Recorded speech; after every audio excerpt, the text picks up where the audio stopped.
বিজয়ের আরও এক ধাপ উত্তরণের জন্য অভিনন্দন। জুলাই ঘোষণাপত্র সফলভাবে প্রণয়নের এই কঠিন কাজের সাথে যুক্ত সকলকে আন্তরিক ধন্যবাদ এবং মোবারকবাদ। এই গুরুত্বপূর্ণ অবদানের জন্য আপনাদের কাছে বাংলাদেশ কৃতজ্ঞ থাকবে। তবে এই ঘোষণাপত্রে কি জাতির আকাঙ্ক্ষা পূর্ণ করতে পারছে? না, পারে নাই। এই ঘোষণাপত্র আরও সর্বাঙ্গ সুন্দর হইতে পারত যদি কিছু সীমাবদ্ধতা দূর করতে পারত। এটা হয় নাই সম্ভবত দুইটা কারণে। এক, রাজনৈতিক দলগুলোর মধ্যে অর্গানিক ইন্টেলেকচুয়াল ক্যাপাসিটি বা বুদ্ধিবৃত্তিক ক্যাপাসিটি এটা না থাকা, বা নেহায়েতি বিপ্লবের আকাঙ্ক্ষা বুঝতে ব্যর্থ হওয়া।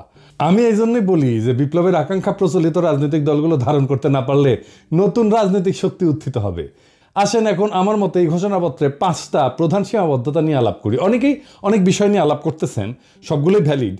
আমি সেই আলাপগুলো আবার নতুন করে আমার আলাপের মধ্যে ঢুকায় আমার আলাপের কলেবর বাড়াইতে চাই না। তবে যে আলাপগুলো এখনো জনপরিসরে আসে নাই সেগুলো নিয়েই আজকের আলাপ করব। আসেন আল্লাহর নামে শুরু করি। ঘোষণাপত্রে উপনিবেশিক শক্তির বিরুদ্ধে দীর্ঘ লড়াই সংগ্রামের কথা বলা হয়েছে, কিন্তু ব্রিটিশ উপনিবেশিক শাসনের বিরুদ্ধে এই অঞ্চলের মানুষের লড়াইয়ের ধরন কেমনে হয়েছে, এই লড়াইটা, তার কর্তা সত্তা এবং রাষ্ট্র বাসনার যে অর্জন 1947 সালে পূর্ব পাকিস্তানের স্বাধীনতা প্রাপ্তির কথা এই ঘোষণাপত্রে উল্লেখ নাই।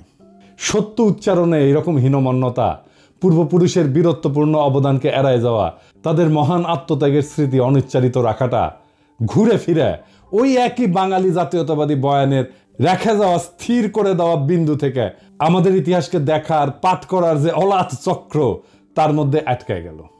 তার মানে আওয়ামী লীগের ইতিহাস যেরকম 52 সাল থেকে শুরু হয়, ঠিক একই জায়গা থেকে ওনাদের ঘোষণাপত্রের ইতিহাস শুরু হইল। এখানে দুইটা রাজনৈতিক টার্ম আমাদের একটু বুঝতে হবে। কর্তা সত্তা, ইংরেজিতে বলে এজেন্সি, কি সেটা? আমরা আগে দেখতাম যে রাজনৈতিক দলগুলো রাজনৈতিক লড়াই করে, তাদের কর্মীরা করে। 2024-এ কোনো রাজনৈতিক দল লড়াই সংগঠিত করছে, নেতৃত্ব দিছে? নাই। জনতাই রাজনৈতিক লড়াইয়ের নির্মাতা হয়েছেন। এটাই কর্তা সত্তা, এজেন্সি, নিজের ভাগ্যের নিয়ন্তা নিজেই হয়ে ওঠা। 2024 সালের বর্ষা বিপ্লব আমাদের দেখাইছে যে সাধারণ মানুষ চাইলে নিষ্ক্রিয় দর্শক বা শাসিত প্রজাতিকা দেশের রাজনীতির সবচেয়ে বড় খেলোয়াড় বা সক্রিয় কর্তা হয়ে উঠতে পারে। যখন জনগণ নিজের শক্তি সম্পর্কে সচেতন হয় এবং সেই শক্তি প্রয়োগ করার জন্য ঐক্যবদ্ধ হয়ে মাঠে নামে, তখনই জন্ম নেয় সত্যিকারের রাজনৈতিক কর্তা সত্তা, যেটা হয়েছে 2024 সালে। তো এই রাজনৈতিক কর্তা সত্তা জনগণের থাকায় লাভ কি, না থাকলে ক্ষতি কি? জনগণের রাজনৈতিক কর্তা সত্তা বা এজেন্সি একটা দেশের জন্য খুবই গুরুত্বপূর্ণ। সহজ ভাষায় এইটা হলো জনগণের সেই ক্ষমতা যার মাধ্যমে তারা নিজেদের ভাগ্য নির্ধারণে সক্রিয় ভূমিকা পালন করে। এর থাকা বা না থাকার উপরে দেশের ভবিষ্যৎ এবং নাগরিকদের জীবনযাত্রার মান নির্ভর করে। যখন একটা দেশের মানুষের রাজনৈতিক এজেন্সি বা কর্তা সত্তা থাকে, তার অনেক ভালো ফল আছে। যেমন সরকারের জবাবদিহিতার স্বচ্ছতা নিশ্চিত হয়। জনগণ যখন সক্রিয় থাকে তখন সরকার যা খুশি তাই করতে পারে না। শাসকেরা জনগণের কাছে তাদের কাজের জন্য জবাবদিহি করতে বাধ্য থাকে। জনগণ প্রশ্ন করতে পারে, সমালোচনা করতে পারে এবং নির্বাচনের মাধ্যমে সরকারকে ক্ষমতা থেকে সরাইতেও পারে। এই এজেন্সি আমরা হারাই ফেলছিলাম। নাগরিক অধিকার সুরক্ষিত থাকে, মানে রাজনৈতিকভাবে সচেতন এবং সক্রিয় জনগণ তাদের সাংবিধানিক এবং মানবিক অধিকার, যেমন বাক স্বাধীনতা, সমাবেশের স্বাধীনতা, ন্যায় বিচার পাওয়ার অধিকার, এই সম্পর্কে সজাগ থাকে। কোনো সরকার এই অধিকারগুলো কেড়ে নেওয়ার চেষ্টা করলে জনগণ ঐক্যবদ্ধভাবে প্রতিরোধ গড়ে তোলে, যেটা আমরা করছিলাম। হাসিনা এগুলো সবগুলো আমাদের কেড়ে নিয়েছিল। এর ফলে রাষ্ট্রের সুশাসন এবং স্থিতিশীলতা প্রতিষ্ঠা পায়। যেমন জনগণ যখন নীতি নির্ধারণের প্রক্রিয়ায় অংশগ্রহণ করে তখন সরকারের গৃহীত সিদ্ধান্তগুলো আরও বাস্তবসম্মত হয়, গণমুখী হয়। এর ফলে সামাজিক উত্তেজনা কমে এবং দীর্ঘমেয়াদী রাজনৈতিক স্থিতিশীলতা তৈরি হয়। জনগণ অনুভব করে যে রাষ্ট্র তাদের কথা শোনে। 4 নাম্বার, সামাজিক ন্যায় বিচার এবং সমতা বৃদ্ধি পায়। সমাজের প্রান্তিক, দরিদ্র, অনগ্রসর এবং সুবিধাবঞ্চিত গোষ্ঠীগুলো তাদের এজেন্সির মাধ্যমে নিজেদের দাবি দাওয়া তুলে ধরতে পারে। এর ফলে রাষ্ট্র তাদের প্রতি নজর দিতে বাধ্য হয় এবং সমাজে অর্থনৈতিক এবং সামাজিক বৈষম্য কমে আসে। যেমন ধরেন শ্রমিক সংগঠনগুলো তাদের কর্তা সত্তা প্রয়োগ করে ন্যায্য মজুরি এবং নিরাপদ কর্মপরিবেশ আদায় করে নিতে পারে। এবং 5 নাম্বার, জাতীয়তাবোধ এবং দেশপ্রেম শক্তিশালী হয়। যখন জনগণ মনে করে যে দেশটা তাদের এবং দেশের ভালো মন্দে তাদের ভূমিকা আছে, তখন তাদের মধ্যে স্বাভাবিকভাবেই দেশপ্রেম, জাতীয়তাবোধ বৃদ্ধি পায়। তারা দেশের সম্পদ রক্ষা করে, দেশের উন্নয়নে নিজেদেরকে অংশীদার মনে করে। আর যেই দেশে জনগণের রাজনৈতিক এজেন্সি না থাকে, সেই দেশে এক অন্ধকার পরিস্থিতি তৈরি হয়। সেই দেশে স্বৈরাচারী আর নিপীড়নমূলক শাসনের জন্ম হয়, যেটা হাসিনার আমলে হয়েছে।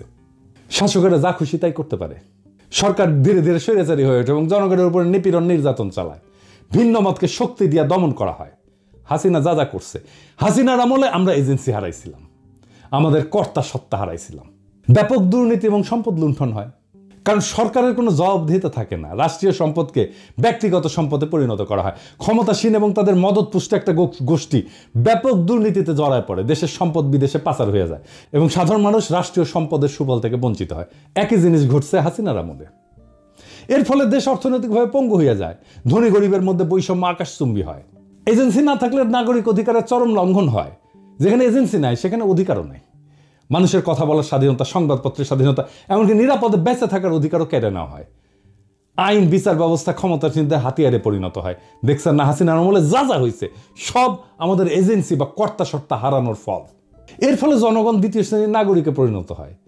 তাদের জীবন, সম্পদ, সম্মান সব হুমকির মুখে থাকে এবং জবাবদিহিতা না থাকায় অযোগ্য ব্যক্তিদেরকে গুরুত্বপূর্ণ পদে বসায় এবং দেশের জন্য ক্ষতিকর সব সিদ্ধান্ত নেয়।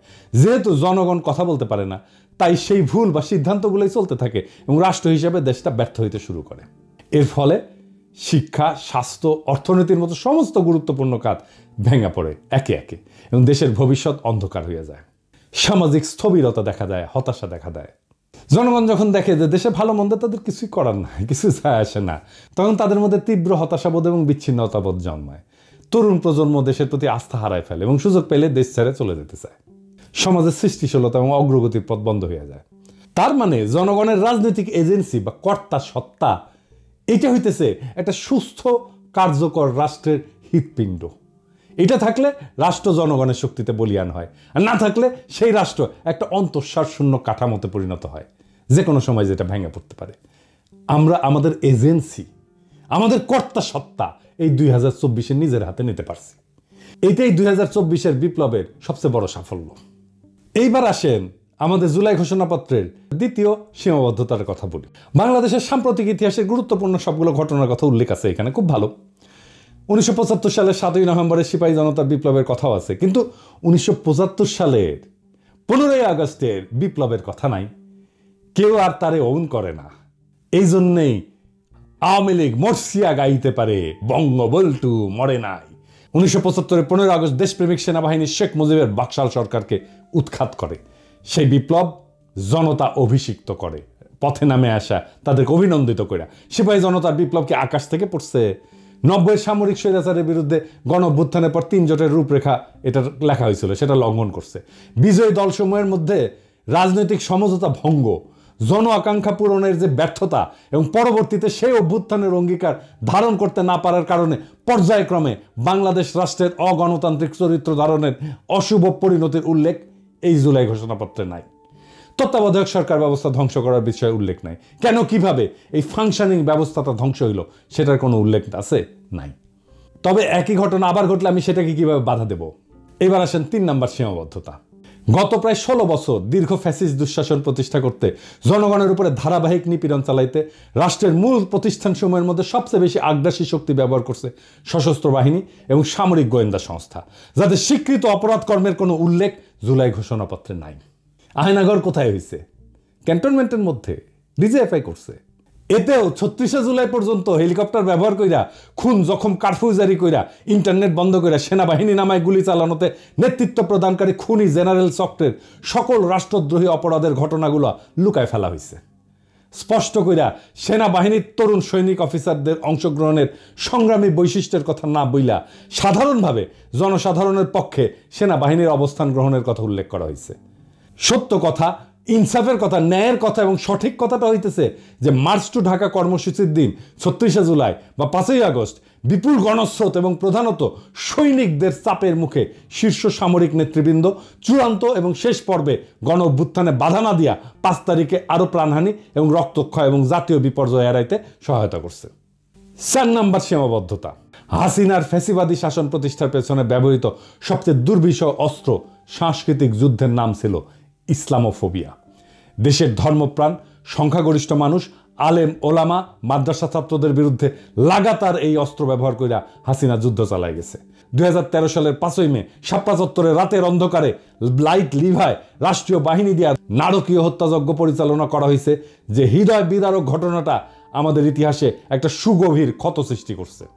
ব্রিটিশ উপনিবেশিক শাসনকাল থেকে শুরু করে সকল আজাদী আন্দোলনে, অধিকার আদায়ের সংগ্রামে এদেশের ধর্মপ্রাণ মানুষ, আলেম ওলামা এবং মাদ্রাসা শিক্ষার্থীদের অংশগ্রহণ, আত্মত্যাগ এবং অবদানকে সবসময় অবহেলা, আড়াল এবং মুছে দেওয়ার একটা দুষ্ট ক্ষত আমাদের ইতিহাসে গেড়ে বসছে।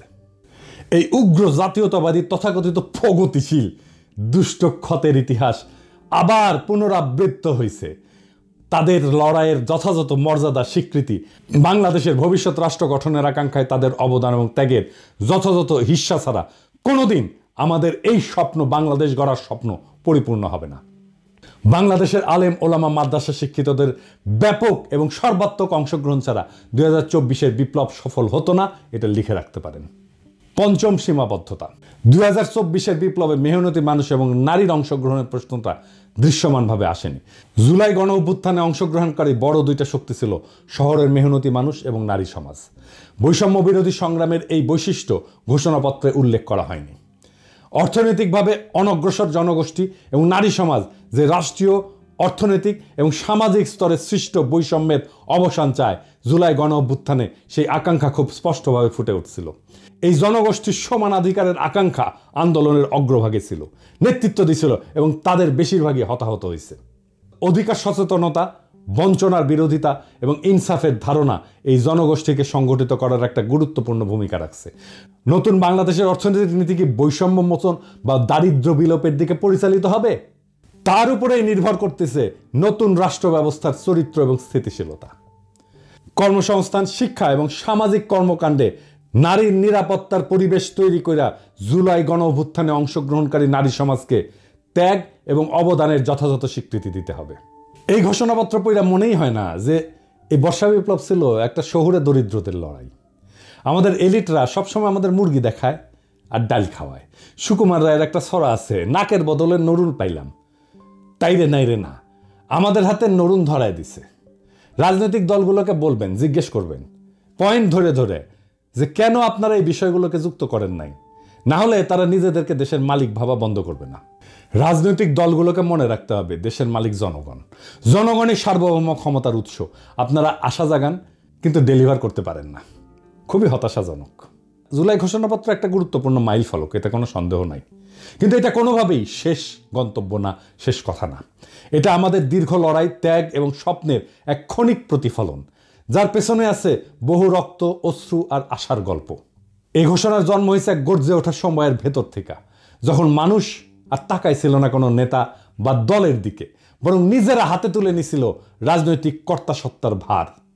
কিন্তু যে ঘোষণাপত্রের জন্ম হলো এই রক্ত গরম বাস্তবতা থেকে, সেটা যদি সেই বাস্তবতার বহু বর্ণ, বহু স্বর এবং মূল তাগিদকে ধারণ করতে ব্যর্থ হয়, তাহলে সেটা এক অর্থে জনগণের সাথে বিশ্বাসঘাতকতা হবে।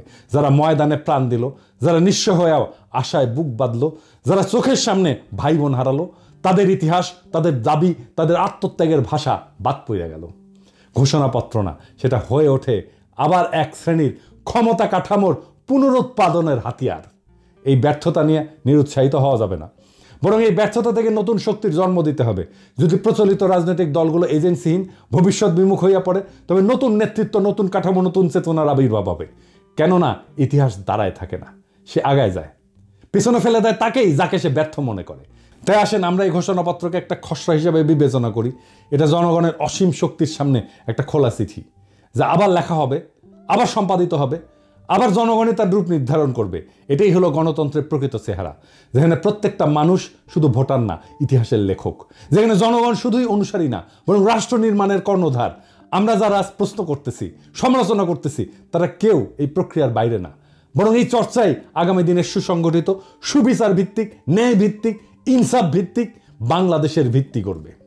বর্ষা বিপ্লব একদিনের ব্যাপার না, এই শুরু, শেষ না। এইটা একটা যাত্রা, এটা একটা জার্নি। এইখানে গন্তব্যের দিকে যাত্রা আছে, কিন্তু গন্তব্যে পৌঁছানো নাই। গন্তব্য সবসময় অধরা থাকে। আমরা প্রত্যেক দিন একটু একটু করে অগ্রসর হই আরো ভালো, আরো প্রগতিশীল, আরো মানবিক আর একটা রাষ্ট্রের দিকে। এটাই আমাদের যাত্রা, এটাই আমাদের রাজনীতি, এটাই রাষ্ট্র গঠন। ইনকিলাব জিন্দাবাদ।